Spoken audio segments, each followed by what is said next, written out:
pas mane futbolistai, aš pažiūrėjau tos elitinius futbolus, plokščia pėda. Ir tu jam sakai, tai sako, aš turiu skausmus, tai aš tai suprantu, kad tu turi skausmus, sakau, ir reikia kažką daryti ir mes juos siunčiam, testuojam, žiūrim, sprendžiam, kad vis tiek būtų geresnė. Koks sprendimas, daktarė, jeigu plokščia pėda futbolo bateliai yra siauri? Nu, vis tiek yra ta sportiniai tie įklotai ir vis tiek darom, nes tai yra didelė problema, nes pažiūrėkit, kokios mūsų futbolo aikštelės, ten yra sintetinė danga.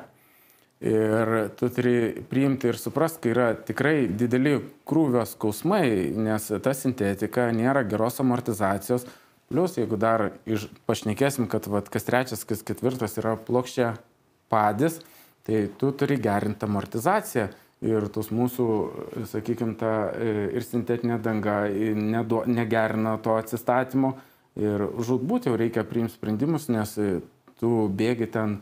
Mūsų futbolistai, kai mes su GPS tos testavimus darom, jeigu jie bėga 13 km, yra pagreičiai, viskas, yra smūgiai, tai tas viskas ir atsiranda tie mūsų lėtiniai skausmai, tie krūvio skausmai ir tos pėdos ir visi sąnariai kremzlėsgi kenčia tos krūvio skausmus.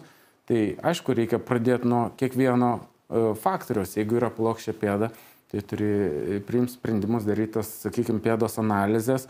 Ar nėra amortizacijos, reikia gerinti tą pėdos amortizaciją. Aš ir pats jaučiu, sakykime, tam tikrą valinę užsidedu, aš negaliu paeiti.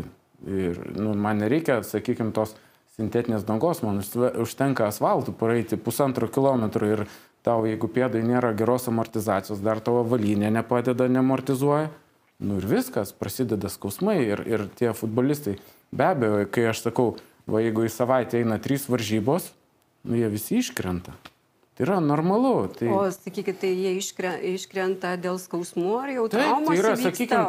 Tai pradžiai tai vyksta, sakykime, krūvio skausmai, apkrovos padidėja, atsiranda tie krūvio skausmai, tu nekreipi dėmesio į tai, jau yra, sakykime, ribotas atsistatymas organizmui, jisai neatsistato, jau prasideda kiti procesai, kaip raumenų plyšimai, patempimai, didėja traumatizmas ir tų audinių traumatizmas automatiškai irgi didėja.